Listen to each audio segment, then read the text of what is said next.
اب اس کے بعد کتاب کا رخ ہے جو مسلمانوں کی طرف ہے کہ مسلمانوں یہ لوگ تلے ہوئے ہیں تمہیں گمراہ کرنے پر، اور مسلمانوں میں سے بھی یہاں خاص طور پر مراد اوس اور خزرج کے لوگ ہیں، لہذا انہوں نے پورا ایڑی چوٹی کا زور لگایا ہوا تھا کہ یہ اوس اور خزرج میں سے جو لوگ ایمان لے آئے ہیں محمد پر صلی اللہ علیہ وسلم، انہیں واپس ریکلیم کریں اور انہیں واپس ان کے اپنے آبائی دین کی طرف لے جائیں۔ وَدَّتْ طَائِفَةٌ مِّنْ أَهْلِ الْكِتَابِ لَوْ يُضِلُّونَكُمْ، اے مسلمانوں یہ اہل کتاب میں سے ایک گروہ جو ہے وہ اس پر تلا ہوا ہے، اسے یہ بات بہت محبوب ہے کہ وہ تمہیں گمراہ کر دے، تمہیں ہٹا دے، تمہیں بچلا دے، تمہیں لے جائے تمہارے دین سے واپس۔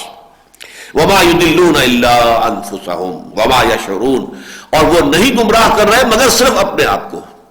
یعنی اس دشمنی کی وجہ سے وہ اپنی عاقبت برباد کر رہے ہیں، اپنے آپ کو تباہ کر رہے ہیں، اپنی اخروی زندگی میں عذاب جو ہے اس کے اندر اضافہ کر رہے ہیں۔ وما یشعرون، لیکن انہیں اس کا شعور نہیں ہے، انہیں اس کا احساس نہیں کہ کر کیا رہے ہیں وہ۔ اصل میں جب مت ماری جاتی ہے لوگوں کی تو وہ سمجھتے ہیں کہ ہم کوئی بہت اچھا کام کر رہے ہیں، جبکہ حقیقت میں ان کے اندر ان جو کام وہ کر رہے ہوتے ہیں گویا کہ اپنی قبریں خود اپنے ہاتھوں کھود رہے ہوتے ہیں۔ یا اہل الکتاب، اب دیکھیے یہاں پر بڑا پیشنیٹ انداز ہے، اس کی وجہ کیا ہے کہ جیسے وہ کہاوت ہے کہ خدا پنج انگوش یکساں نہ کرد، نہ ہر زن زنستو نہ ہر مرد مرد، تو اسی طرح یہودی بھی سب برابر نہیں تھے، ان میں کچھ لوگ تھے جن کے اندر کوئی نیکی تھی طبیعت کی۔ تو جب قرآن اس طرح کی پیشنیٹ اپیل کرتا ہے تو در حقیقت اس وقت مخاطب وہ ہوتے ہیں ان کے کہ جن لوگوں میں کچھ خیر کا مادہ ہے، کچھ وہ بات سننے کے لیے تیار ہیں۔ یا اہل الکتاب لما تکفرون بآیات اللہ وانتم تشہدون،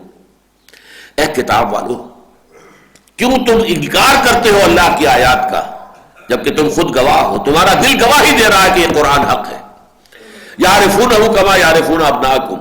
کب تک اپنے اس تعصب اور عصبیت جاہلیہ کے خول کے اندر اپنے آپ کو بند رکھو گے؟ لما تکفرون بآیات اللہ وانتم تشہدون،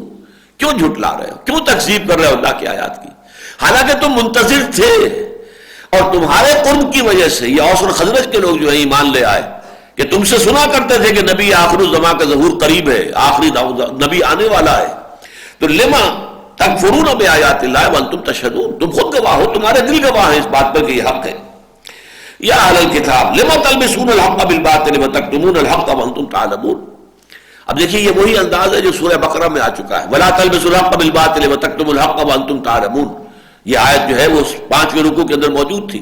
وہی انداز یہاں ہے۔ تم کیوں حق کے اوپر باطل کا ملمہ چڑھاتے ہو، جانتے ہو حق اور اس کے اوپر باطل کی جو ہے وہ ملمہ سازی کر رہے ہو۔ وتکتمون الحق، اور تم چھپاتے ہو حق کو، وانتم تعلمون، اور جانتے بوجھتے چھپاتے ہو۔ یہ نہیں کہ تمہیں کوئی مغالطہ ہو گیا ہے، مغالطہ نہیں ہے، جان بوجھ کر رہے ہو، اور اس میں مراد در حقیقت ان کے وہ اہل علم ہے۔ ظاہر بات ہے اہل علم کو معلوم تھا کہ حضور کی پیشن گوئیاں تورات میں موجود ہیں اور وہ پہچانتے تھے، یعرفونہ کما یعرفون ابناءہم۔ ان میں سے اکثر لوگ جو ہے وہ ہٹ دمی کے اندر اندھے ہو گئے تھے، تو کچھ تھوڑے بہت لوگ ایسے بھی تھے کہ جن میں کوئی رمق تھی تو ان کو قرآن اپیل کر رہا ہے، تم سوچو، ہوش میں آؤ۔ جیسے کہ ان میں سے عبداللہ ابن سلام رضی اللہ تعالیٰ عنہ بہت بڑے عالم تھے، وہ ایمان لائے، انہوں نے تصدیق کی کہ بالکل بعین ہی یہی وہ باتیں ہیں کہ جو ہمیں تورات کے اندر اللہ تعالیٰ کی طرف سے ملی تھی اور اس کے مصداق کے طور پر حضور کی بعثت ہوئی۔ وَقَالَتْ طَائِفَةٌ مِّنْ أَهْلِ الْكِتَابِ آمِنُوا بِالَّذِي أُنزِلَ عَلَى الَّذِينَ آمَنُوا وَجْهَ النَّهَارِ وَاكْفُرُوا آخِرَهُ لَعَلَّهُمْ يَرْجِعُونَ، اب یہ ایک بہت بڑی سازش تھی جو یہودیوں نے کی تھی۔ یہ یہودیوں نے چاہا کہ ہم اس ساکھ کو توڑیں، یہ دھاک ختم ہونی چاہیے کہ جو ایک دفعہ مسلمان ہو جائے چاہے کچھ بھی کر لو وہ پھر واپس نہیں آتا۔ تو انہوں نے سازش کی کہ ایسے کرو، ہم میں سے کچھ لوگ صبح کے وقت ایمان کا اعلان کر دیں گے کہ ہم ایمان لائے محمد پر صلی اللہ علیہ وسلم، اور پھر ہم سارا دن حضور کی صحبت میں گزاریں گے،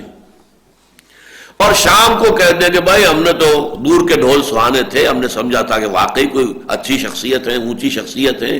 ہم نے تو قریب آ کر دیکھ لیا کچھ نہیں، لہذا انکار کر دو اور واپس چلے جاؤ، تاکہ کچھ نہ کچھ لوگ ضرور سوچنے پر مجبور ہو جائیں گے کہ اچھے بھلے لوگ تھے، بڑے اہتمام کے ساتھ آئے تھے، سارا دن حضور کی صحبت میں رہے ہیں، بھائی کچھ نہ کچھ تو دیکھا ہی ہوگا نا۔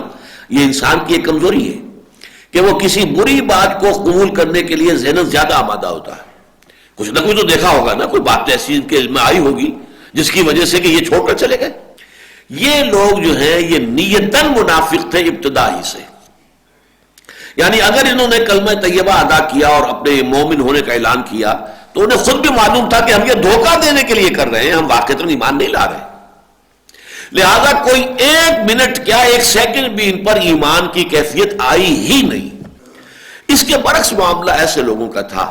جو منافقین مدینہ کا جو مین بلک ہے وہ ایسے لوگوں پر مشتمل تھا جو ایمان تو لائے تھے خلوص کے ساتھ،